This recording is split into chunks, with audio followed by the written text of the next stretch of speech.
আগামীকালের রাশিফল চন্দ্র রাশির ওপর মেষ রাশি 25শে নভেম্বর 2025 যে অনুভূতিগুলি আপনাকে অনুপ্রাণিত করে সেগুলিকে চিহ্নিত করুন।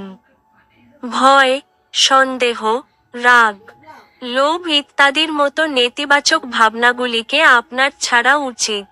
কারণ এগুলি চুম্বকের মতো কাজ করে এবং আপনি যা চাইছেন ঠিক তার উল্টোটাকেই আকর্ষণ করে। কারো সাথে পরামর্শ না করে আজ আপনার অর্থ বিনিয়োগ করা উচিত নয়। যাদের সাথে আপনি কদাচিৎ সাক্ষাৎ করেন তাদের সাথে যোগাযোগের ভালো দিন।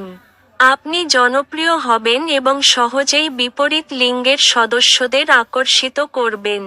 নিজেকে প্রতারণার হাত থেকে বাঁচাতে ব্যবসায় নজরদারি বজায় রাখুন। ঘরে, ধর্মানুষ্ঠান, হোম, শুভ অনুষ্ঠান সম্পাদিত হবে। আপনি কর্মক্ষেত্রে অভিনন্দন পেতে পারেন। আপনার ভাগ্যবান সংখ্যা 2।